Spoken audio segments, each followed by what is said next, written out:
ॐ अज्ञानतिमिरान्धस्य ज्ञानाञ्जनशलाखया चक्षुरुन्मीलितं येन तस्मै श्रीगुरवे नमः। श्रीचैतन्यमनोभीष्टं स्थापितं येन भूतले स्वयं रूपा गदा मह्यं ददाति स्वपदान्तिकं। वन्देऽहं श्रीगुरोः श्रीयुता पदकमलं श्रीगुरोन् वैष्णवाञ्च श्रीरूपं साग्रजातं सागन रघुनाथान्वितं तं सजीवं साद्वैतं सावधूतं परिजनसहितं कृष्णचैतन्यदेवं श्रीराधा कृष्णपादान् सागन ललिता श्रीविशाखान्वितां च नमो विष्णुपादाय कृष्णप्रेष्ठाय भूतले श्रीमते भक्तिवेदान्ता स्वामिन् इति नामिने। नमस्ते सारस्वते देवे गौरवाणी प्रचारिणे निर्विशेषा शून्यवादी पाश्चात्यादेशतारिणे नमो महावदन्याय कृष्ण प्रेम प्रदायते कृष्णाय कृष्ण चैतन्य नाम्ने गौरत्विषे नमः। नमो ब्रह्मण्य देवाय गो ब्राह्मण हिताय च जगद्धिताय कृष्णाय गोविंदाय नमो नमः। हे कृष्णा करुणा सिंधो दीनबंधो जगत्पते गोपेशा गोपिका कांता राधा कांता नमोस्तुते तप्त कांचन गौरांगी राधे वृंदावनेश्वरी वृषभानुसुते देवी प्रणमामि हरिप्रिये। निगमकल्पतरोद्गलितं फलं सुखमुखादमृतद्रव संयुतं पिबत भागवतं रसमालयं मुहुरहो रसिका भुवि भावुकाः। नारायणं नमस्कृत्यं नरं चैव नरोत्तमं देवीं सरस्वतीं व्यासं ततो जयमुदीरयेत्। नश्च प्रायेषु अभद्रेषु नित्यं भागवत सेवया भगवती उत्तमश्लोके भक्तिर्भवति नैष्टिकी। मूकं करोति वाचालं पङ्गुं लङ्घयते गिरिं यत्कृपाकृपयं वन्दे श्रीगुरुं दीनतारिणं परमानन्दमाधवं श्रीचैतन्य ईश्वरम्। वाञ्छाकल्पतरुभ्यश्च कृपा सिन्धुभ्य एव च पतितानां पावनेभ्यो वैष्णवेभ्यो नमो नमः। जय श्रीकृष्ण चैतन्य प्रभो नित्यानंद श्री अद्वैत गदाधरा श्रीवासादि गौर भक्त वृंदा। हरे कृष्णा कृष्णा कृष्णा हरे हरे हरे राम రామ రామ హరే హరే। హరే కృష్ణ। ఈనాటి నిత్యం భాగవత సేవ తరగతికి భక్తులందరికీ ఆన్లైన్ ఆఫ్లైన్ ఉండే భక్తులందరికీ వైష్ణవులందరికీ స్వాగతం సుస్వాగతం। అర్హత లేని నాకు అవకాశం కల్పించిన పరమ గురు పరమ పూజ్య శ్రీ జయపతాక స్వామి గురు మహారాజ్ వారికి మరియు వారి గురుదేవులైన పరమ పూజ్య శ్రీల భక్తి వేదాంత స్వామి అభయచరణారవింద శ్రీల భక్తి వేదాంత స్వామి ప్రభుపాద వారికి మరియు శిక్షా గురువులైన పూజ్య శ్రీ రూపేశ్వర చైతన్య ప్రభు, పూజ్య శ్రీ వైష్ణవ కృప ప్రభు, పూజ్య శ్రీ రఘునందన్ సేవక్ ప్రభు, పూజ్య శ్రీ జయగోవింద్ ప్రభు మరియు వైష్ణవులందరికీ ధన్యవాద ప్రణామాలు।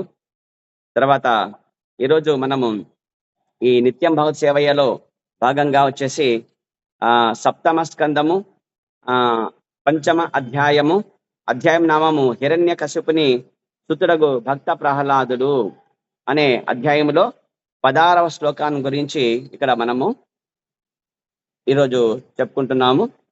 ఇక 17వ శ్లోకములో మరి మహాత్ముడగు ప్రహ్లాదుడు అంటే శ్రీ నారద ముని గారు మరి మహాత్ముడగు ప్రహ్లాదుడు మరి ఏ విధంగా ఈ విషయాలన్నీ తన గురువుల చండా మార్కులతోటి అంటే శుక్రాచార్య తనయులతోటి మరి హరినామాన్ని నువ్వు ఎవరు నీకు చెప్పారు, మరి ఈ విధంగా వచ్చేసి మరి హరినామాన్ని నువ్వు ఎందుకు ప్రచారం చేస్తున్నావు, ఈ పాఠశాలలో నీవు హరినామం చెప్పి మరి మన పాఠశాలలో ఉండే పిల్లలందరినీ, ఈ గురుకులంలో ఉండే పిల్లలందరినీ నీవు పాడు చేస్తున్నావు అని చెప్పేసి వాళ్ళు హరినామాన్ని పాడు చేయడంగా భావించారు అని చెప్పేసి ఆ విధంగా చెప్పిన తర్వాత ఇక శుక్రాచార్యుడి యొక్క మరి తనయులు ఏమైనారంటే గనక వాళ్ళకి కోపం వచ్చేసింది. ఇక ప్రహ్లాదుడు మరి మొండిగా ఉన్నాడు.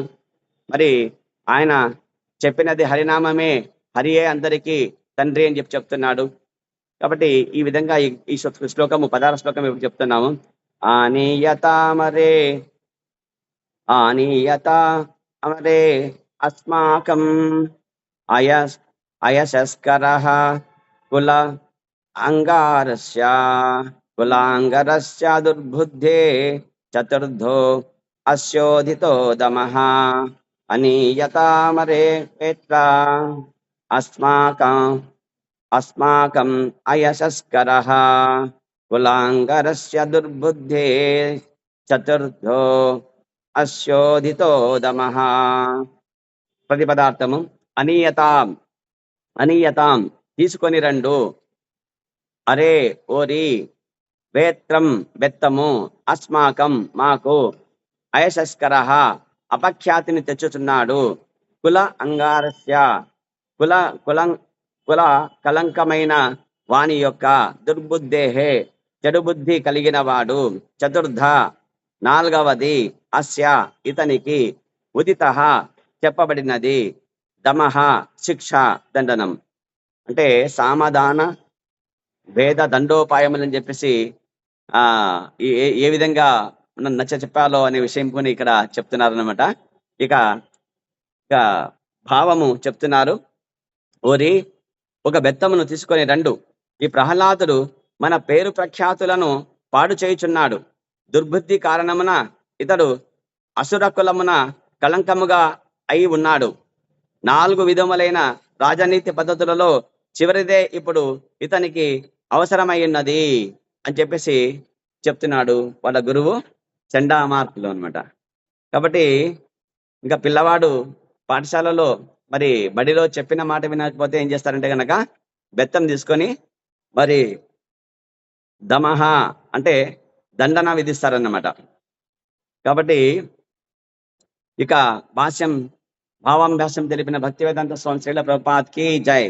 భాష్యం చెప్తున్నాడు ప్రభుపాదుల వారు, రాజకీయ వ్యవహారాలలో ఎవడేని ప్రభుత్వమునకు విరుద్ధముగా అవిధేయుడై ప్రవర్తించినప్పుడు అతనిని అనుచరుకు 4 రకములకు సిద్ధాంతములు ఉపయోగింపబడు.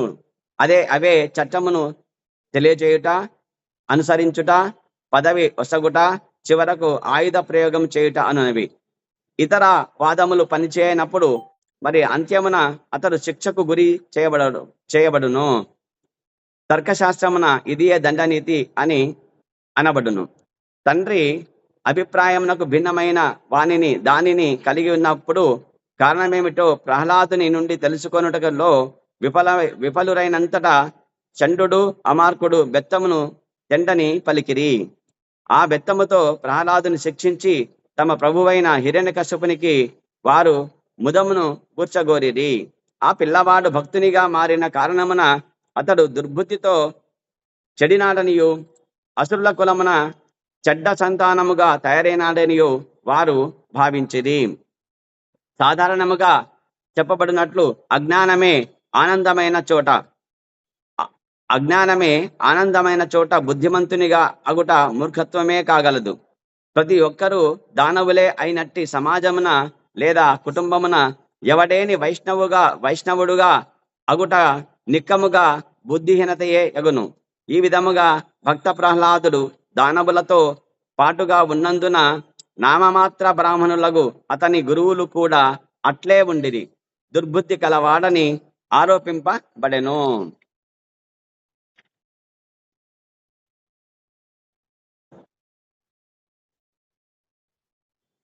హరే కృష్ణ. ఇక్కడ గురువులు చెప్తున్నారు, భక్త ప్రహ్లాదుడు గురుకులములో ఉన్నాడు. మరి వీళ్ళకు రాక్షసులు కాబట్టి హరి వీరికి వైరి అనమాట. హరి అంటే శ్రీహరి. ఎవరికి వైరి అంటే రాక్షసులకు వైరి. వైరి అంటే శత్రువు అనమాట. కాబట్టి ఆ శత్రువు యొక్క నామము ఆయన ఎప్పుడు చూసినా హరే కృష్ణ కృష్ణ కృష్ణ హరే హరే, హరే రామ రామ రామ హరే హరే అని చెప్పేసి హరినామం చెప్తున్నాడు. నారాయణ నారాయణ అని చెప్తున్నాడు. హరి హరి అని చెప్తున్నాడు. శ్రీహరియే అందరికీ తండ్రి, ఆయనే అందరికి పోషకుడు, అందరికి రక్షకుడు, నీలో శక్తి కూడా ఆ శ్రీహరి ఇచ్చినదే అని చెప్పేసి ఇవన్నీ చెప్తున్నాడు. పిల్లలకు తను తల్లి గర్భములో కయాదు అనే తల్లి వాళ్ళ అమ్మ గర్భంలో ఉన్నప్పుడే మరి దేవర్షుల వారు నారదులు ఆమెకు భాగవతం చెప్పినప్పుడు ఎంతో శ్రద్ధగా శ్రవణం చేశారనమాట ఈ ప్రహ్లాదుడు. చేసి ఇక తల్లి గర్భంలో ఉన్నప్పుడే మరి భాగవతం బాగా శ్రవణం చేయడం వల్ల మరి ఆయన తల్లి గర్భాన్ని నుంచి బయటకు వచ్చాక మరి పాఠశాలలో వచ్చినాక మరి గురువులు లేని సమయంలో వచ్చేసి దాదాపుగా పిల్లలతోటి ఎప్పుడు ధర్మం గురించి చెప్తూ ఉంటాడు. నారాయణ అంటే భగవంతుడి యొక్క నామం గురించే మనమంతా ఎవరంటే గనక ఆ దాసులు. మనకందరికీ ఎవరు బాస్ అంటే, ఎవరు యజమాని అంటే భగవంతుడు. కాబట్టి మనమంతా ఆయన సేవ చేయడానికి మాత్రమే మనము ఈ విధంగా జన్మ తీసుకున్నాము. కాబట్టి మనము ఆయన యొక్క నామమే మనము నిరంతరము మరి మరి పలకాలి, తర్వాత శ్రవణం చేయాలి అనే విషయము ఆ ప్రహ్లాదుడు తన తోటి విద్యార్థులతోటి చెప్తాడనమాట. కాబట్టి ఆ విధంగా మనం చూస్తాం భక్త ప్రహ్లాద చిత్రంలో. నారాయణ మంత్రం శ్రీమన్నారాయణ భజనం నాద హరే శ్రీనాద హరే నాద హరే శ్రీనాద హరే నాద హరే శ్రీనాద హరే నాద హరే శ్రీనాద హరే అని చెప్పేసి నారాయణ మంత్రమే చెప్తుంటారు మేడం. అంటే మంత్రం ఏదంటే నారాయణే, ఇంకా వేరే మంత్రం లేదు, అదే మహామంత్రం. కాబట్టి చైతన్య మహాప్రభు కూడా మరి ఇస్కాన్ ఫౌండర్ ఆచార్య అయిన ప్రభుపాదుల వారి యొక్క గురువు, మరి వాళ్ళ గురు పరంపర ఎక్కడిదే అంటే కనుక చైతన్య మహాప్రభు యొక్క బ్రహ్మబద్ధ గౌడీయ సంప్రదాయమే. కాబట్టి వాళ్ళు ఇచ్చినది మంత్రము, మహామంత్రం ఏంటంటే ఆ హరిదే, హరినామమే. హరే కృష్ణ కృష్ణ కృష్ణ హరే హరే, హరే రామ రామ రామ హరే హరే. ఈ మంత్రాన్ని చెప్తున్నాడు విద్యార్థులకి అనమాట. కాబట్టి ఇప్పుడైతే వీళ్ళు గురువులు వాళ్లకు హరి వాళ్ళ వైరి కాబట్టి అప్పుడు వాళ్ళు ఏం చేస్తారంటే గనక, మీరు మా శత్రువు యొక్క నామాన్ని ఉచ్చరిస్తున్నావు నీవు, మరి మన రాక్షస కులానికి నీవు ద్రోహం చేస్తున్నావు, నీకు దుర్బుద్ధి పుట్టింది అని చెప్తారనమాట. అంటే వైరి యొక్క నామాన్ని స్మరించడం అనేది దుర్బుద్ధి. అంటే వాళ్ళు ఎటువంటి వాళ్ళు అంటే గనక భగవంతుడి యొక్క వైరులు కాబట్టి వాళ్ళు గురువులే ఉండొచ్చును అక్కడ, కానీ వాళ్ళు బ్రాహ్మణ మాత్రం కాదు, వాళ్ళు మరి నామ మాత్రం బ్రాహ్మణులు. వాళ్ళు ఎవరు బ్రాహ్మణుడు అంటే గనక మరి సత్యము తెలిసిన వాడు బ్రాహ్మణుడు, బ్రహ్మజ్ఞానం తెలిసిన వాడు బ్రాహ్మణుడు. సత్యం అంటే ఏది? ఎవరు మనకు సత్యం ఎవరు అంటే నారాయణుడి సత్యం.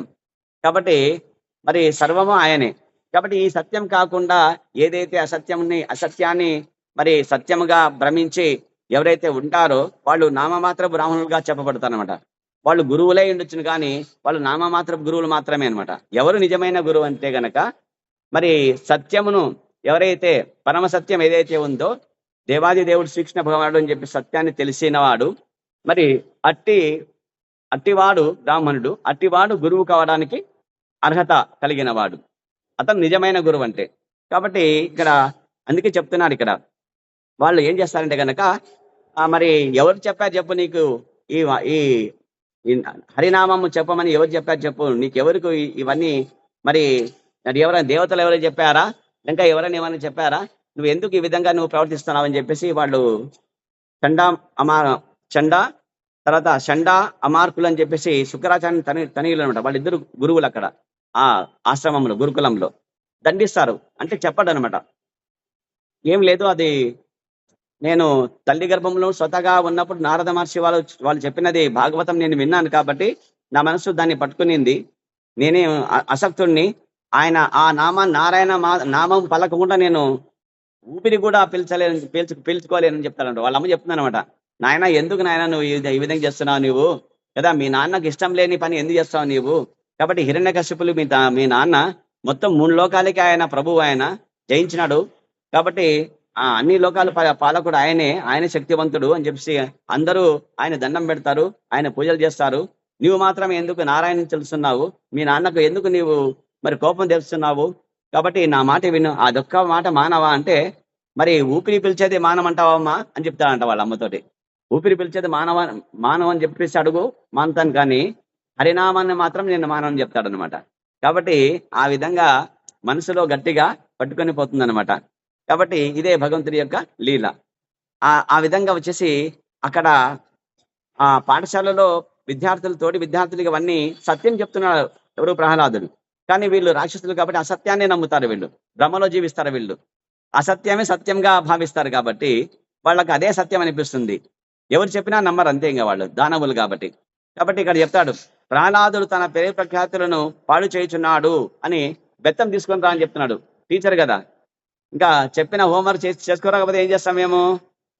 పిల్లలకు బెత్తంతో దండం చేస్తా ఉన్నాడు. ఎందుకంటే ఇప్పుడు విద్యార్థి యొక్క ధర్మం అంటే కనుక గురువు చెప్పినది చేసుకురావాలా, అది ధర్మము. ధర్మో రక్షతి రక్షిత అంటే రెండు ప్రాబ్లమ్స్ మేము సాల్వ్ చేసి చెప్తాము, రెండు సమస్యలు సాధన చేస్తాము, ఇంకా 2 సమస్యలు వచ్చేసి ఇంటికి ఇస్తాం, ఇంటి పని హోంవర్క్.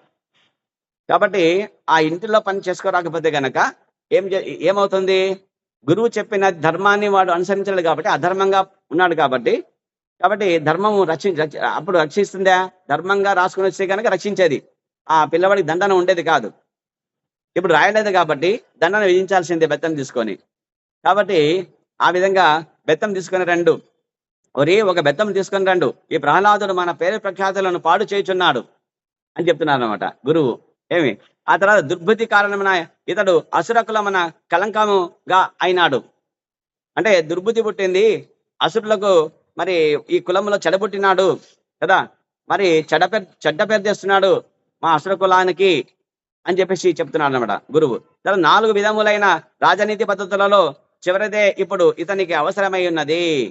సామ దాన భేద దండోపాయములు, ఇవి 4 రకాలు కదా. అందులో వచ్చేసి చివరిది ఏదంటే దండోపాయం. కాబట్టి రాజనీతిలో చివరిది ఏదంటే కన్నా దండన. కాబట్టి దండన అంటే ఏమి? శిక్ష అనమాట. దమహ అని చెప్పి అంటారు దానికి. కాబట్టి అందుకే ఈ దమహ అనేది ఇదే దండనే ఈయనకు తగినది అని చెప్పాను అనమాట. ఇప్పుడు ప్రభుపాద చెప్తున్నారంటే రాజకీయాలలో ప్రభుత్వాలు ఇటువంటివి ఉంటాయి, అవిధేయులుగా ప్రభుత్వానికి ఎవరైనా ఉంటే గనక 4 రకాల సిద్ధాంతాలు ఉన్నాయంట వాళ్ళకి. అవేంటంటే గనక చట్టంను తెలియచేయుట ఒకటి, చట్టం ప్రకారంగా ఉన్నాడా లేదా చూస్తానమాట వాళ్ళు. ఉంటే గనక దాన్ని తప్పించుకుంటే రెండవది అనునయించుట, ఆయనకి నచ్చ చెప్తారనమాట. నాయన నువ్వు ఊరికే ఉండు కొద్దిగా అని చెప్పేసి నచ్చ చెప్తారు రెండవది. మూడవది సరే అతి చేస్తే గనక సరే నువ్వు పదవి తీసుకో, ఊరికే ఎందుకు మాకు మీకు గొడవ అని చెప్పేసి ఒక మినిస్టర్ పోస్ట్ తీసుకో అని చెప్తారన్నమాట మూడవది. లేదంటే కనుక లాస్ట్కి ఏం చేస్తారు? లేపేస్తారు అంతే, ఇంకా హరే కృష్ణ చేస్తారు. ఎట్లనో ఏదో విధంగానే ఆయుధాలు కదా ప్రయోగించేస్తారు, ఆ విధంగా దండన. కాబట్టి ఆ విధంగా చేస్తారని చెప్పి ప్రభువాది ఇక్కడ చెప్పారు. కాబట్టి ఆయుధ ప్రయోగం చేస్తాడు అన్నవి ఈ విధంగా 4 ఉపాయాలు వాళ్ళ సిద్ధాంతాలు రాజకీయ నాయకులవి అని చెప్పి చెప్తున్నారు ప్రభువాది ఇక్కడ. ఇక్కడ వచ్చేసి మరి తర్కశాస్త్రం కూడా దండనీతి అనేది ఉంది అని చెప్పి, దండనీతి అనేది ఉంది కాబట్టి ఆ విధంగా వచ్చేసి అంత్యమున అతడు శిక్షకు గురి చేయబడతాడు అనమాట. కాబట్టి ఇక్కడ తండ్రి అభిప్రాయం భిన్నమై ఉన్నాడు. ఎవరు తండ్రి? ప్రహ్లాదుడి తండ్రి ఎవరు? హిరణ్యకశ్యపుడు. హిరణ్యకశ్యపుడి యొక్క అభిప్రాయం ఏమి? నేనే దేవుణ్ణి, నన్నే పూజించాలా, నా నామమే చెప్పాలా, ఏమి నాకు వైరి ఎవరు? హరి. కాబట్టి హరి యొక్క నామాన్ని ఎవరు చెప్పకూడదు, స్మరించకూడదు అని చెప్పేసి ఆ విధంగా ఉంటాడు. కాబట్టి తండ్రి అభిప్రాయం భిన్నమైన దానిని కలిగి ఉండుట కారణమేమిటో ప్రహ్లాదుని తెలుసుకున్నటలో విఫలురైరి. ఎవరు? చండు అమార్కుడు అనేవాడు. ఇంకా ఎంత అడిగినా చెప్పడం లేదు. ఎందుకంటే ఆయనలో దురుద్దేశం లేదు. చిన్నపిల్లవాడు, అమాయకుడు. మరి తల్లి గర్భంలో భాగవతం విన్నాడు కాబట్టి, సత్యం తెలుసుకున్నాడు కాబట్టి సత్యం చెప్తున్నాడు అంతే, అసత్యం చెప్పడం లేదు. ఇక ఆ విధంగా హిరణ్యకశ్యపుని మరి ఆయన యొక్క మెప్పు పొందాలంటే ఏం చేయాలా? ఈ పిల్లవాడిని ప్రహ్లాదుని శిక్షించాలా. కాబట్టి ఆ మార్గానికి వాళ్ళు సిద్ధమైపోయారు. కాబట్టి ఆ బెత్తముతో ప్రహ్లాదుని శిక్షించి తమ ప్రభు అయిన హిరణ్యకశ్యపుని కి వారు ముదముగా గుర్చగోరేది. అంటే ఆయనకి సంతోష పెట్టదలిచారనమాట. ముదం అంటే సంతోషం. అంటే ఈ పిల్లవాడిని శిక్షిస్తే మా రాజు సంతోషిస్తాడు అని చెప్పేసి అనుకున్నారనమాట. ఆ పిల్లవాడు భక్తునిగా మారిన కారణమున అతడు దుర్బుద్ధిగా చెడినాడనియు. అంతే కదా, ఇప్పుడు కూడా అంతే. ఇప్పుడు నిన్న మరి రఘునందన్ ప్రభుజీ కూడా చెప్పినారు, అంటే ఇప్పుడు మనకి ఈ పిల్లలు ఎవరైనా వచ్చేసి మరి బడికి పోకుండా దేవాలయంలో ఉన్నారనుకో, తల్లిదండ్రులు ఊరికే ఉంటారా? ఏం నాయనా చెడిపోయినావు నువ్వు, ఇస్కాన్ పోయి అని చెప్పేసి అంటారు అనమాట. తిలకం పెట్టుకొని కంఠమాలేసుకొని జపం చేస్తాను అని చెప్పి భక్తిలో ఉంటే గనక, ఇప్పుడు భౌతిక తల్లిదండ్రులు కాబట్టి ఎవరు దాన్ని అంగీకరించరు. నువ్వు బడికి పోవాలా, నువ్వు బాగా చదవాలా, క్లాస్ ఫస్ట్ రావాలా, స్కూల్ ఫస్ట్ రావాలా, కర్నూలు సిటీ ఫస్ట్ రావాలా నువ్వు అంటారు తప్ప, ఆయన నువ్వు భక్తి చేయి, నువ్వు భక్తుడిగా ఉండాలని చెప్పేసి ఎవరైనా కోరుతారా? ఎవరు కోరరు. ఆ విధంగా వచ్చేసి బడికి పోయి ఫస్ట్ ర్యాంక్ తెచ్చుకొని కర్నూలు సిటీ ఫస్ట్ రావాల్సిన వాడివి నీవు దుర్బుద్ధి పుట్టింది నీకు, అందుకే నువ్వు ఇస్కాన్ పోయినావంటారు అనమాట. అట్లా ఇక్కడ చెప్పినారు ఎవరికి? ప్రహ్లాదుడికి. వాళ్ళ ఇప్పుడు తండ్రి మాట వినలేదు నీవు అని చెప్పేసి చెప్పినారు. కాబట్టి పిల్లవాడు భక్తునిగా మారిన కారణం అతడు దుర్బుద్ధితో చెడినాడనియు అసురకులమున చెడ్డ సంతానముగా తయారైనాడని వారు భావించరు. అసురుడు అంటే ఎవరుండాలా, ఎట్లుండాలా? అధర్మం చేయాలా. అసురుడు అంటే ధర్మంగా ఉండకూడదు. సురులు అంటే దేవతలు, వాళ్ళు ధర్మంగా ఉంటారు. అంటే మీ భగవంతుడు చెప్పిన ధర్మాన్ని అనుసరిస్తారు. భగవంతుడు చెప్పినది, గీతలో చెప్పిన ధర్మం ఏదైతే ఉందో, ధర్మం సాక్షాత్ భగవత్ ప్రణీతం, సాక్షాత్ భగవంతుడు చెప్పినది ధర్మం, అదే చేస్తారు. ఎవరంటే దేవతలు. కాబట్టి వాళ్ళు వైష్ణవులు అని చెప్తుంటారు. వాళ్ళు విష్ణు భగవానుడు చెప్పినది ఏదైతే ధర్మం ఏదైతే ఉందో దాన్ని అనుసరిస్తారు కాబట్టి, ఆయన సేవ చేస్తారు కాబట్టి వాళ్ళని వైష్ణవులు అంటారు. కానీ వీళ్ళేంటి? వీళ్ళు దానవులు వీళ్ళు. కాబట్టి దైత్యులు వీళ్ళు. వీళ్ళు ఏం చేస్తారంటే కనుక ఆ ధర్మాన్ని ధర్మంగా తీసుకోరు, వాళ్ళు వ్యతిరేకంగా తీసుకుంటారు వాళ్ళు దాన్ని. అది అధర్మం అంటారు వాళ్ళు. ధర్మం అంటే అది కాదు. ఏమి ఎవరు మాకంటే గొప్ప, ఎవరు శక్తివంతుడో వాడే గొప్ప అని చెప్తారనమాట. భగవంతుడు శక్తివంతుడు ఏం కాదు, నేనే శక్తివంతుడు అంటాడు. నేనే 3 లోకాలు నేను జయించిన అంటాడు. కాబట్టి నాకే పూజ చేయాలా, నాకే దేవాలయాలు కట్టాలని చెప్పింటాడు అనమాట అక్కడ. ఎవరు? హిరణ్యకశ్యపుడు. కాబట్టి అక్కడ దండన ఏమి? కాబట్టి అటువంటి అసుర కులంలో మరి పుట్టినాడు. ఏమి? మరి దేవతలకి ఒత్తాస పలుకుతున్నాడు. ఈ పిల్లవాడు చెడ్డవాడు అని చెప్పేసి అంటున్నాడు. మరి వీడు కులాన్న చెడబుట్టినాడు అని చెప్తారు అన్నమాట వాళ్ళు. కాబట్టి వాళ్ళు ఏం చేయాలా? ప్రహ్లాదుడు అధర్మం చేయాలంతా, అన్ని హత్యలు చేయాలా, దొంగతనాలు చేయాలా, అబద్ధాలు చెప్పాలా, తర్వాత విష్ణువు దూషించాలా. ముఖ్యంగా వాళ్ళ సిద్ధాంతంలో విష్ణువు అంటే నాకు శత్రువు అని చెప్పాలా. అది వాళ్ళకి ధర్మం. ఎవరికి? రాక్షసులకి. కాబట్టి మా కులమును చెడబుట్టినాడని చెప్తారన్నమాట ఇక్కడ. కాబట్టి ఆ విధంగా భావిస్తారు వాళ్ళు. సాధారణంగా చెప్పబడినట్లు అజ్ఞానమే ఆనందమైన చోట, అజ్ఞానమే ఆనందం వాళ్ళకి. జ్ఞానం ఆనందం కాదు వాళ్ళకి. జ్ఞానం దుఃఖం వాళ్ళకి. అజ్ఞానమే ఆనందం. అంటే ఏమి? అసత్యాన్ని నమ్ముకోవడం అనమాట. భగవంతుని కాక వ్యతిరేకమైన పనులు చేయడం, అదే ఆనందం వాళ్ళకి. కాబట్టి అజ్ఞానమే ఆనందమైన చోట బుద్ధిమంతునిగా అగుట మూర్ఖత్వమే కాగలదు. కాబట్టి ఇక్కడ ఇతనొక్కటే బుద్ధిమంతుడు ఉన్నాడు. మిగతా వాళ్ళంతా రాక్షసులంతా ఏంట్లా? బుద్ధి లేని వాళ్ళు. కాబట్టి అటువంటి స్థానంలో ఈయన ఏం చేస్తారంటే గనక మరి పిల్లవాడు మూర్ఖుడు, చెప్పింది వినడు అని చెప్తాడనమాట. ఎవరు? అజ్ఞాని అయిన గురువు ఉన్నప్పుడు. జ్ఞాని అయిన పిల్లవాడిని, అది మూర్ఖత. కాబట్టి ప్రతి ఒక్కరు దానవులే అయినట్టు సమాజమున లేదా కుటుంబమున ఎవడేని వైష్ణవుగా అగుట నిక్కముగా బుద్ధిహీనత ఏగును. అంటే ఇంట్లో అందరూ వచ్చేసి మరి ఎవరు మరి హరినామాన్ని జపించారనమాట. ఎవరైనా ఒక పిల్లవాడు హరినామం జపిస్తే ఏమవుతుంది?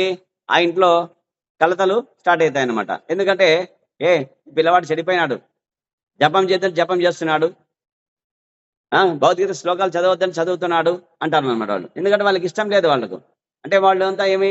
అసుర ప్రవృత్తిలో ఉన్నారు, దానవుల ప్రవృత్తిలో. మానవులు కాదు వాళ్ళు. అటువంటి వాళ్ళు ఎవరు? దానవులు. మానవుడు అంటే ఎవరు? ఎవరైతే హరినామాన్ని కీర్తన చేస్తాడో, మరి హరినామ జపం చేస్తాడో, హరే కృష్ణ మహామంత్రిని జపం చేస్తాడో, మరి ఎవరైతే భగవంతుడి యొక్క మరి భగవద్గీత ఏదైతే ఉందో దాని ప్రకారంగా జీవనం గడుపుతాడో వాళ్ళు ఎవరు? వాళ్ళంటే వాళ్ళు నిక్కముగా వచ్చేసి వైష్ణవులు వాళ్ళు. అటువంటి వైష్ణవులకి మరి దానవులకి వ్యతిరేకత ఉంటుంది. కాబట్టి ఇంట్లో అందరూ ఏం లేదు, అవన్నీ చేయకూడదు, జపం చేయకూడదు, అప్పుడేనా ఇంకా వయసు కావాలా, ఇంకా చిన్నపిల్లవాడు నువ్వు బాగా చదువుకోవాలా, ఇంకా పెళ్లి చేయాలా, నువ్వు పెళ్లి చేసుకోకుండా సన్యాసి అయిపోతావు అని చెప్పి బాధపడుతుంటారు వాళ్ళు. ఇవన్నీ అనేక కారణాలు చెప్తారు. కాబట్టి ఎవరైనా ఒకడు వైష్ణవుడిగా ఉంటే గనక మిగతా వాళ్ళంతా వాళ్ళకి అంతా నచ్చదు అనమాట, వాళ్ళకందరికి ఆ కుటుంబంలో వచ్చేసి మరి వాళ్ళు ఏమంటారు, బుద్ధి లేదు ఈ పిల్లవాడికి అని చెప్పేసి గొడవ చేస్తారు, అక్కడ సమస్య ఏర్పడుతుంది అని చెప్పేసి ప్రభుపాదుడు ఇక్కడ చెప్తున్నాడు. ఈ విధంగా భక్త ప్రహ్లాదుడు దానవులతో పాటుగా ఉన్నందున ఈ నామమాత్రపు గురువులకు ఏమంటారు వాళ్ళు, దుర్బుద్ధి కలవాడని ఆరోపించినారు. యాక్చువల్గా ఆయన సత్యమైన మార్గంలో ఉన్న ప్రహ్లాదుని గురువులు ఏం చేస్తారంటే కనుక ఈ పిల్లవాడు దుర్బుద్ధి పుట్టింది అని చెప్తున్నారు. ఎందుకంటే వాళ్ళు ఉండేది చెడు మార్గంలోన, మంచి మార్గాన్ని చెడు మార్గం అని చెప్పి తెలుసు అనమాట. మంచిని చెడుగా తెలిసేవాళ్ళు వాళ్ళంతా. వాళ్ళు చెడును మంచిగా తెలుస్తారు, సత్యాన్ని అసత్యంగా తెలుస్తారు, అసత్యాన్ని సత్యం అని చెప్పేసి నమ్ముతారు వాళ్ళు. వాళ్ళే దానవులంటే. కాబట్టి ఇక్కడ చెప్తున్నారు. ఇక రెండవది, చైతన్య మహాప్రభు స్థాపించిన కృష్ణ చైతన్య ఉద్యమం సభ్యులు కూడా భక్త ప్రహ్లాదుడు ఉన్నట్టి స్థితిలోనే ఉన్నారు అని చెప్తారు. కాబట్టి ఇప్పుడు సమాజంలో అందరూ అట్లాంటి వాళ్ళే ఉన్నారు. ఎక్కువగా వచ్చేసి భౌతికవాదులే ఉన్నారు, ఎవరు భక్తులుగా ఉండరు. ఎంతసేపు సంసారము, సంపాదన, మరి నేను నాది అని చెప్పేసి ఉంటుంది. కానీ సత్యంని వాళ్ళు ఇంకా తెలుసుకోలేరు. నేను భగవంతుడి యొక్క దాసుని, నేను ఆయన సేవ చేయడానికి ఉన్నాను, కాబట్టి ఆయన సేవ చేస్తూ మరి నా ఉద్యోగం చేసుకుంటూ ఉండాలని చెప్పేసి ఆ పరమ సత్యం ఏదైతే ఉందో వాళ్ళు ఇంకా తెలుసుకోలేరు. కాబట్టి మరి అటువంటి వాళ్ళ ఇంట్లో వచ్చేసి ప్రహ్లాదుడి లాగా లాంటి స్థితినే ఉంటుంది అని చెప్తున్నారు అన్నమాట. ఎవరైనా ఒక పిల్లవాడు భక్తుడైతే గనక అదే ఇక్కడ చెప్తున్నాడు. ప్రపంచమందు 99% జనులు దైవరహితులైన దానవులే. చూడండి, ప్రపంచంలో ఉండే 99% ఎంత ఎటువంటి వాళ్ళు ఉన్నారంటే దైవ రహితులు, అంటే దేవుడు లేని చెప్పేవాళ్ళు. వాళ్ళతో ఎవరు, దానవులు వాళ్ళంతా వాళ్ళు. కాబట్టి అట్లాంటి వాళ్ళే ఉన్నారని చెప్తున్నారు. కనుకనే ప్రహ్లాదుని అడుగుజాడలలో మేము కావించడి కృష్ణ భక్తి ప్రచారమునకు సదా అనేక రకములకు అడ్డంకులు కలుగుచుండును. కాబట్టి ప్రభుపాదులు అప్పుడు కూడా అంతే. మరి హరే కృష్ణ కీర్తన చేస్తాము లేదా నగర సంకీర్తన చేస్తామంటే కనుక అనేక అడ్డంకులు వచ్చేవంట. ఎందుకంటే వాళ్ళంతా దానవులు కాబట్టి ఎవరు చేయనీరు. కాబట్టి అటువంటి అడ్డంకులు మాకు కూడా వచ్చినాయని చెప్తాడు అనమాట. ఇక్కడ ప్రహ్లాదు ఎట్లయితే వచ్చినాయి అడ్డంకులు మాకు ఎట్లా వచ్చినాయని చెప్తున్నాడు. కాబట్టి కృష్ణ భక్తి ప్రచారానికై సమస్తమును త్యాగము కావించి మంచి భక్తులైన పాపానికి అమెరికా భక్తులకు సిఐఏ ఏజెంటుగా ముద్రపడి నేరారోపణము జరుగుతున్నది. అప్పుడు ఆ కాలంలో వచ్చేసి ప్రభుపాదులు అమెరికా పోయినారు కదా 1966లో. అక్కడ ఒక విషయం అక్కడ జరిగింది అనమాట. కృష్ణ భక్తి ప్రచారం చేస్తున్నాడట. కాబట్టి దానికోసం సమస్తము త్యాగం చేసిన ఒక మంచి భక్తులు అమెరికా వాసి అనమాట.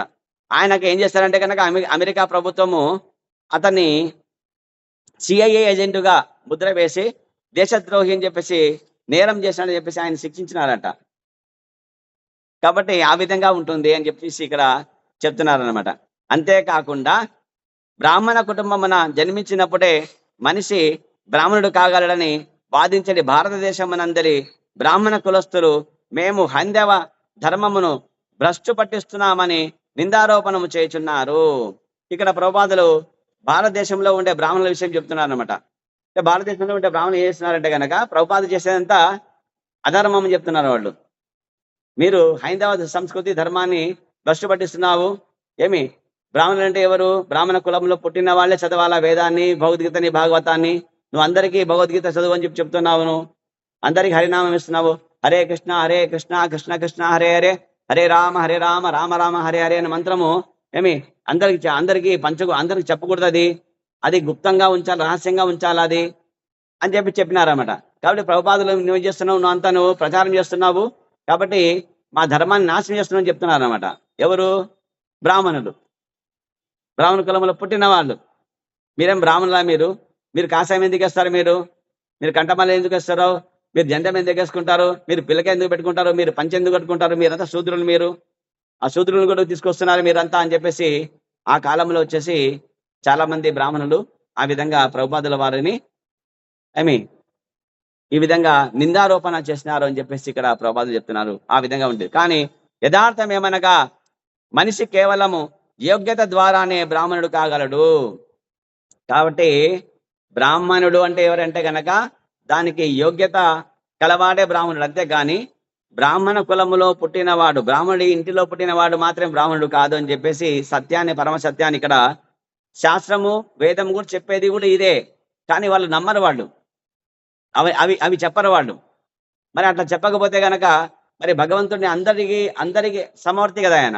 అందరినీ ఒకే దృష్టి చూస్తాడు.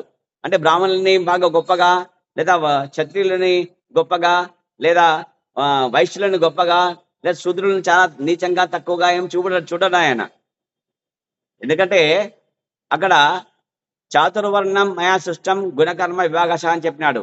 అంటే బ్రాహ్మణుడు ఒక సమాజానికి కావాలి అంటే జ్ఞానం చెప్పడానికి గురువు కావాలి కదా, దిశానిర్దేశం చేయడానికి కావాలా, ఏ విధంగా మనము ఉండాలని చెప్పడానికి. మరి భగవంతుడి యొక్క మరి భక్తి ఏ విధంగా చేయాలా, భగవంతుని భక్తులుగా మార్చే స్థాయి ఉండేవాడు ఒక బ్రాహ్మణుడు మాత్రమే. కాబట్టి ఒక సమాజంలో బ్రాహ్మణుడు ఉండాల్సిందే. రెండవది, ఒక సమాజాన్ని రక్షించడానికి ఒక క్షత్రియుడు ఉండాల్సిందే, నాయకుడు రాజు ఉండాల్సిందే. లేదా ఒక బలహీనుడిని బలవంతుడు తన్ని తరిమేస్తాడు, అనవసరంగా వాని ఆస్తిని లాక్కోవడమో ఏదో వానికి హాని చేయడం చేస్తాడనమాట. కాబట్టి ఈ బలవంతుల నుంచి బలహీనులు రక్షించడానికి ఒక క్షత్రియుడు ఉండాలి, ధర్మ పరిపాలన చేయడానికి ఏమి. కాబట్టి ఆ విధంగా క్షత్రియుడు ఉండాల్సిందే. తర్వాత అన్నం కావాలి కాబట్టి ఆ గోవు పాలు అవసరం కాబట్టి, తర్వాత ఆ విధంగా ధాన్యం అవసరం కాబట్టి వ్యవసాయము గోరక్షణ చేయడానికి వైశ్యవర్ణం వాళ్ళు ఉండాలా. వాళ్ళు లేకపోతే మనకు అన్నము, వ్యవసాయం చేయకపోతే మనకు అన్నం వస్తుందా, ధాన్యాలు పండుతాయా? కాబట్టి వాళ్ళు ఉండాలా. మరి ఈ ముగ్గురు వచ్చేసి మరి పెద్ద 1000 ఎకరాలు ఒక మనిషి ఉందనుకోండి, ఆ 1000 ఎకరాల పొలం ఒక్కడు చేసుకోగలడా? మరి కూలీలు లేకపోతే ఏమైనా చేసుకోగలడా ఆయన ఒక్కటే? కాబట్టి ఆ ఆ విధంగా శ్రమించే వాళ్ళు ఎవరైతే ఉంటారో వాళ్ళు శూద్రులు, పని చేసేవాళ్ళు అని అర్థం అంతే. కాబట్టి వాళ్ళు లేకపోతే వీళ్ళు లేరు, వాళ్ళకి అన్నం జరగదు. మరి ఆ విధంగా వచ్చేసి మరి రాజు ఒక్కడే మొత్తం దేశాన్ని రక్షణ చేయగలడా? శత్రు సైన్యం 1000 మంది వస్తే కనుక ఈయన ఒక్కడే పోయి చేయగలడా? 1000, 10,000, 1,00,000 మంది వచ్చినారంటే కనుక. కాబట్టి అక్కడ ఉండే అందరికీ సైనికులుగా శిక్షణ ఇచ్చేసి ఆ విధంగా వచ్చేసి ఒక దేశం, ఒక సమాజం బాగుపడాలంటే కనుక ఈ 4 వర్ణాల వాళ్ళు ఉండాల్సిందే. వీళ్ళంతా నాకు ఒకటే సమానమని చెప్తారనమాట. ఎవరు నాకు ప్రియమైన వాడని చెప్తా అంటే కనుక, ఎవరైతే తన భక్తుడుగా తన జీవితం సమర్పణ చేసి తన సేవ చేస్తూ తన నామాన్ని ప్రచారం చేస్తుంటాడో వాళ్ళు నాకు చాలా పరమ ఇష్టం అని చెప్తాడనమాట. అందరికీ సమదృష్టికి చూస్తాను, వీళ్ళకి మాత్రం ప్రత్యేకంగా చూస్తాను. ఎందుకంటే వాళ్ళు నా భక్తులు కాబట్టి నన్ను ఎప్పుడు నిరంతరం మనసులో చెప్పాడు కదా ఆయన, మన్మనాభవ మద్భక్తో మధ్యాజీ మాం నమస్కరు అని చెప్పేసి. మనసులో నిరంతరము నా నా నా నామాన్ని స్మరించు, తర్వాత నాకు మరి భక్తుడుగా, తర్వాత నన్ను పూజించు, నాకు నమస్కారం చేయని చెప్పినాడు. ఈ విధంగా చేసే వాళ్ళని ఆయన ఎంతో ఎక్కువ అధికంగా ప్రేమగా చూస్తాడు భగవంతుడు అనమాట. మిగతా వాళ్ళకి సమదృష్టి చూస్తాడు అంతే. ఇప్పుడు మన కొడుకు ఉన్నాడు, లేదా మన మిత్రుడు ఉన్నాడు, మిత్రుడు 10,000 అడిగినాడు, కొడుకు 10,000 ఫీజు కట్టేది ఉంది. ఇప్పుడు ఎవరికి ఇవ్వాలా మనము? మిత్రుడికి ఇవ్వాలా, కొడుకు కట్టాలన్నా? మనము కొడుకు కడతామా లేదా? మనం మిత్రుడికి ఇస్తామా? మిత్రుడు ఎక్కువనా మనకి? కాదు కదా. అట్లా ఎవరైతే భగవంతుని నామాన్ని నిరంతరం తలిసే వాళ్ళు ఉంటారో వాళ్ళంటే తనకు బిడ్డలతో సమానము. ఆ విధంగా ఒక తండ్రి తన కొడుకు ఫీజు ఇస్తాడు, అంతేగాని మిత్రుడు ఇవ్వనట్టు ఈ వేరే వాళ్లకు తటస్థంగా ఉండే వాళ్ళకు కూడా చూస్తాడు ఆయన. ఇప్పుడు మనలో ఉండే శక్తి ఎవరిది? భగవంతుడిది. మరి ఇంకొకడు ఉన్నాడు, అతను దేవుడు లేడని చెప్తాడు, మరి అతనిలో కూడా శక్తి ఉంది కదా. ఆ శక్తి ఎవరిది? అది కూడా కృష్ణుడిదే. అది మరి మనలో ఉండే జ్ఞానం ఎవరిది? కృష్ణుడిది. మరి ఆ వ్యక్తి ఎవరైతే దేవుడు లేడని చెప్పేసి చెప్పేవాడు ఎవరైతే ఉంటాడో నాస్తికుడు, ఆ నాస్తికుడు కూడా జ్ఞానం ఉంది. ఆ జ్ఞానం కూడా ఎవరిచ్చింది? భగవంతుడు ఇచ్చిందే. మరి మనం తిన్న ఆహారం జీర్ణం చేసేది ఎవరు?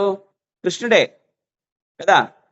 కాబట్టి ఆ దేవుడు లేడని చెప్పే వ్యక్తిలో కూడా జీర్ణం చేసే శక్తి ఎవరిది అంటే కృష్ణుడిదే. కాబట్టి అందరికి సమానంగా చూస్తాడు అంతే ఆయన. కాబట్టి ఇక్కడ చెప్తున్నాడు, ఆ విధంగా వచ్చేసి బ్రాహ్మణులు అంటే బ్రాహ్మణ కులములు పుట్టిన వాళ్ళ కాదు, యోగ్యత దానికి కలిగి ఉన్న వాళ్ళు ఎవరైనా సరే ఏ కులంలో పుట్టినా కూడా, అంటే సునక మాంసము వండుకొని తినే చండాలుని ఇంటిలో పుట్టినా కూడా కృష్ణపరమైన జ్ఞానం కలిగి మరి వేదానుసారము జీవితాన్ని గడిపేవాడు కూడా బ్రాహ్మణ స్థాయికి వచ్చేసాడంట అంతే. శాస్త్రం చెప్తుంది ఇది. కానీ వాళ్ళు ఒప్పుకోరు. ఇంతకు ముందు అట్లా జరిగిందనమాట. కాబట్టి మమ్మల్ని తక్కువ చేస్తున్నారు మీరని ప్రభుపాదులతో మరి వాళ్ళ బ్రాహ్మణులు గొడవపడినారంట. ఆ విధంగా చెప్తున్నాడు ఇది. నిందారోపణ చేయుచున్నారని చెప్తున్నారు. కానీ యథార్థం ఏమనగా మనిషి కేవలం యోగ్యత ద్వారానే బ్రాహ్మణుడు కాగలడు, అంతేగాని కులంలో ఆ ఇంట్లో పుట్టినంత మాత్రాన కాదని చెప్తారు. కాబట్టి యూరోప్ దేశస్తులకు, అమెరికా దేశస్తులకు మేము ఇచ్చిన శిక్షణ, చక్కని శిక్షణ ఇచ్చి యోగ్యులను కావించి బ్రాహ్మణత్వమును ప్రసాదించుచున్న కారణముగా హైందవ ధర్మం నాశనము చేయుచున్నామని నేరారోపణ గురి అయితిమి. మరి అక్కడ వాళ్ళు ఎవరంటే అమెరికా వాళ్ళు, ఐరోపా వాళ్ళు, వాళ్ళకు కూడా ప్రభుపాద చేసినాడు ఏంటంటే వాళ్ళకి బాగా చక్కగా శిక్షణ ఇచ్చేసి వాళ్ళకు కూడా బ్రాహ్మణ దీక్ష ఇచ్చేసినాడు అంతా.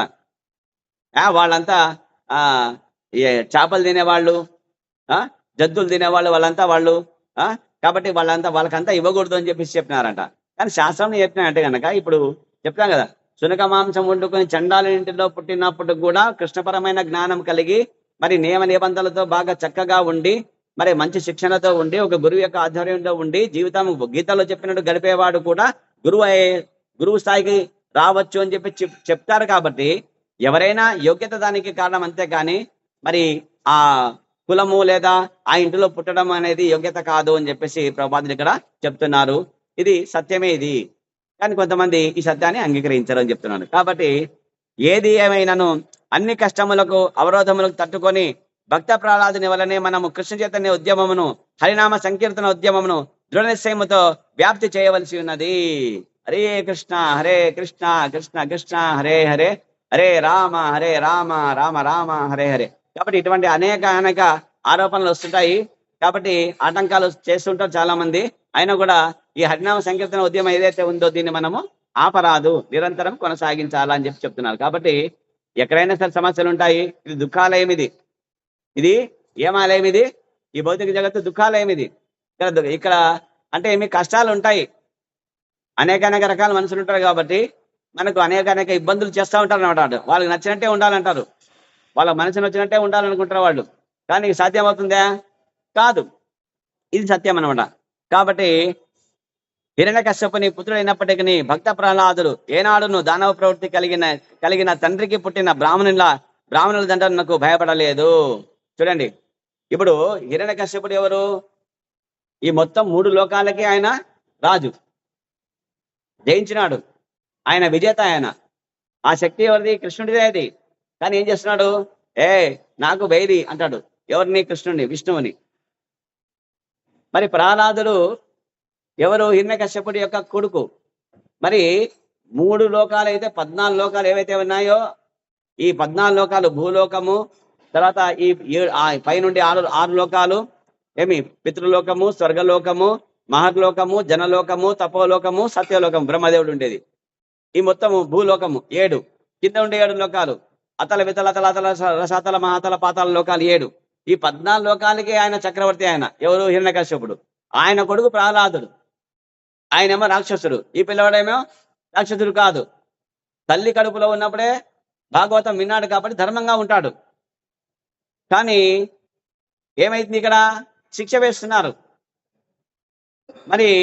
మరి దానవ ప్రవృత్తి కలిగి ఉన్నాడు ఆ పిల్లవాడు? ప్రహ్లాదుడు కాదు. ఆయనకి దానవ ప్రవృత్తి లేదు. ఆయన భగవంతుని భక్తుడు, ఆయన భాగవతుడు, గొప్ప భక్తుడు.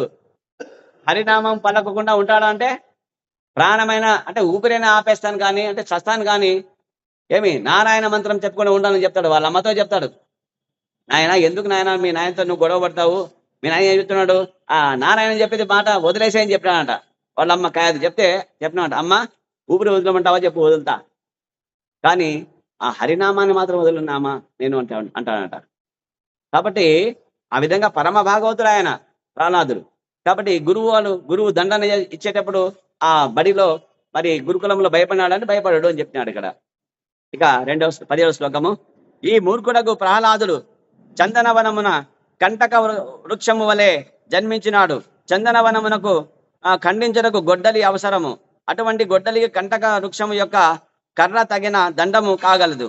విష్ణువు అసురుడనడి చందనవనమును ఖండించడి గొడ్డలి కాగా ఈ ప్రహ్లాదుడు ఆ గొడ్డలికి దండం వలె అయినాడు.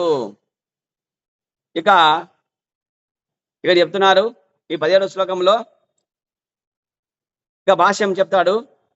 ముళ్ళ చెట్టు సాధారణంగా ఎడారి ప్రాంతంలోనే పెరుగును, కానీ చందనవనములో కాదు. చందనపు వనములో వచ్చేసి చందనపు చెట్లే ఉంటాయి అంతే కానీ ముండ్ల చెట్లు ఉంటాయంటే ఉండవు. ముండ్ల చెట్లు ఎక్కడ పుడతాయంటే ఎడారి ప్రాంతంలో పుడతాయి. బ్రహ్మజముడు, నాగజముడు అని చెప్పేసి అన్ని ముండ్లు ఉంటాయి దానికి. అవన్నీ ఎక్కడ పుడతాయంటే కనుక ఎడారిలోనే ఉంటాయంట ఆ చెట్లన్నీ. కాబట్టి దాంట్లో పండ్లు కూడా ఉంటాయండి కదా. అప్పుడు అక్కడ ఒక కథ ఉందన్నమాట. అక్కడ ఏంటంటే ఆ ముండ్ల చెట్లు కూడా పండ్లు ఉంటాయి, ఎర్రటి పండ్లు ఉంటాయి అనమాట. ఈ ఎడారిలోన వాహనమేమి వంట కదా. వంట ఏం చేస్తుందంటే అంటే కనుక ఆ ఆ పండుని తింటుందంట. ఆ పండు తినేటప్పుడు ఆ ఆకులకు కూడా ముండ్లు ఉంటాయి, ఆ పండు పక్కల కూడా ముండ్లు ఉంటాయి. అది నమిలేటప్పుడు వచ్చేసి ఆ ఏది వంటే తన నాలుకకు ఆ ముళ్ళు కుచ్చుకొని ఆ నాలుక నుంచి రక్తం స్రవిస్తుంటుందంట. స్రవిస్తుంటే గనక ఏమనుకుంటుందంట అది, ఆహా ఈ పండు ఎంత రుచిగా ఉంది అనుకొని అట్లనే జురుకుంటూ ఉంటుందట అది. అంటే భౌతిక జగత్తులో ఉండే కూడా మానవుడు కూడా అటువంటి వాడే. ఏమి తన రక్తాన్ని కుటుంబం కోసం శ్రమిస్తాడు, గాడిద చాకరీ చేస్తాడు ఒక ముద్ద అన్నం కోసము. కాబట్టి ఆ విధంగా వచ్చేసి భార్య బిడ్డలకి మొత్తం అంతా బండ చాకరీ చేస్తాడు, కానీ భగవంతుని పట్టించుకోడు వంట మాదిరిగా అని చెప్పేసి చెప్తారనమాట. ఇంకా కథ చాలా పెద్దగా ఉంది, చిన్నగా చెప్పిన. కాబట్టి ఆ విధంగా చందనవనంలో చందనపు వృక్షాలు ఉంటాయి, మరి ఎడారిలో ముండ్ల చెట్లు ఉంటాయి.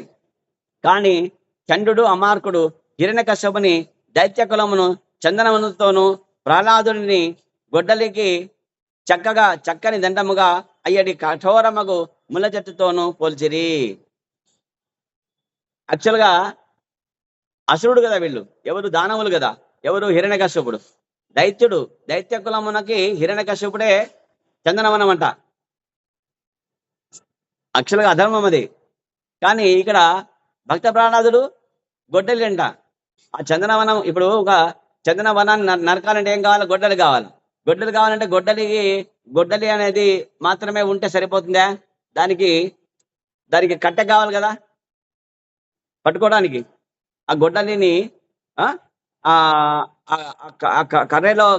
కర్రలో ఆ దండంలో పెట్టేసి బాగా ఒక 3 మూరల పొడవైన ఖచ్చితంగా ఉండాలి. అది ఉండేసి ఆ గొడ్డలు దానికి పెట్టేసి అప్పుడు ఆ కట్టె పట్టుకొని సులభంగా మనము ఆ చెట్లను నరకవచ్చు అనమాట. కాబట్టి ఆ విధంగా ఆ దండములా మారిపోయినాడు, గొడ్డలికి దండంగా మారిపోయినాడు. చందనం చెట్లు అంటే ఎవరు? హిరణ్యకశ్యపుడు.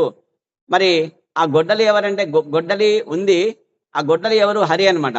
మరి గొడ్డలికి కర్ర ఎవరంటే ఈ ప్రహ్లాదుడు, ఆ కట్టె అని చెప్పేసి అట్లా ఆ విధంగా పోల్చినారన్నమాట. ఆ విధంగా ఆ కఠోరమగు ముళ్ళ చెట్టుతో పోల్చిరి ఎవరిని? ప్రహ్లాదుని. ఆ ముళ్ళ చెట్టు నుంచి వస్తుంది అనమాట, ఏది? కర్ర అనేది తీస్తారనమాట. కాబట్టి విష్ణువును వారు గొడ్డలితో సరిపోల్చిరి. చూడండి, విష్ణువుని ఇదేంతో పోల్చినారు? గొడ్డలితో పోల్చినారు. మరి చంద్రవనం ఎవరితో పోల్చినారు? హిరణ్యకశ్యపుడితో పోల్చినాడు, దానవుడైనప్పటికీ. మరి ఆ గొడ్డలికి ఏం కావాలా? నరకాలంటే, చెట్టు నరకాలంటే కర్ర కావాలా. ఆ కర్ర ఎవరు అంటే ప్రహ్లాదుడు. కర్రని ప్రహ్లాదుడు పోల్చినాడు అని చెప్తున్నారు. కాబట్టి దండము లేనట్టు గొడ్డలి ముళ్ళ చెట్టును కొట్టలేదు. కాబట్టి ముళ్ళ చెట్టు నరకాలంటే ఏం కావాలా మనకు? కట్టె పెద్దగా ఉండాలా. గొడ్డలి చిన్న ఇది గొడ్డలు అనుకోండి, ఈ గొడ్డలతో ముళ్ళ చెట్టుకు కొట్టడానికి పోతే ఏమవుతుంది? మన చేతికి గాయాలవుతాయి. అదే ఈ గొడ్డలికి పెద్ద కర్ర పెట్టేసి దూరం నుంచి కూడా కొట్టేయచ్చు కదా మనం. ఆ విధంగా చెప్తున్నాను ఇక్కడ. కాబట్టి దండము లేనట్టు గొడ్డలి ముళ్ళ చెట్టును కొట్టలేదు.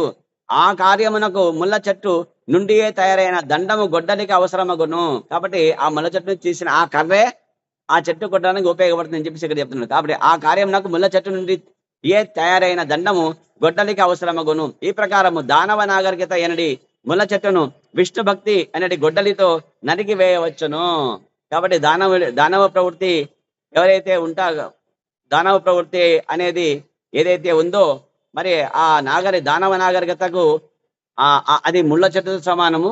ఆ ముళ్ళ చెట్టు నరకాలంటే ఏం కావాలి? విష్ణు భక్తి అనేది గొడ్డలి కావాలి. విష్ణు భక్తి అనే గొడ్డలి కావాలి అని చెప్తున్నాడు. అందులకై ప్రహ్లాదుని వలె దాని అందలి కొందరు సభ్యులు విష్ణు భగవానునికి సహాయపడుచు గొడ్డలికి దండముగా మారవలసి ఉన్నది. కాబట్టి ఆ విధంగా విష్ణువు యొక్క ఇది భగవంతుడి యొక్క మరి సభ్యులు తయారు చేయాలంటే గనక హరినామ దీక్షని మనము హరినామ ఉద్యమాన్ని మనము ప్రచారోద్యమాన్ని పెట్టుకోవాలంటే కనుక మరి ఆ కట్టెలాగా ఆ దండములాగా కొంతమంది మారాలి, గొడ్డలికి దండములాగా మారాలి అని చెప్పేసి అంటున్నాడు. ఆ విధంగా మనము తయారు కావాలి. అంతటా దానవ నాగరికత అయినది వనమంతయు నరికి వేయవచ్చును. కాబట్టి హరే కృష్ణ కృష్ణ కృష్ణ హరే హరే, హరే రామ రామ రామ హరే హరే అనే మంత్రము ఏదైతే ఉందో ఇది గొడ్డలి.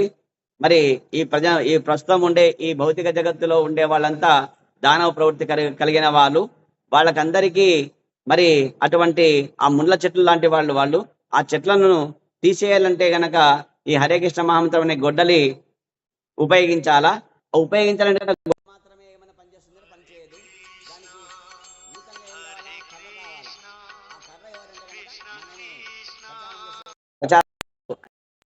చెప్తున్నాడు ప్రభుపాదులు. సో కాబట్టి అందరూ ఆ విధంగా మనము తయారవుదాము అని చెప్పి చెప్తున్నాడు. హరే కృష్ణ. హరే కృష్ణ.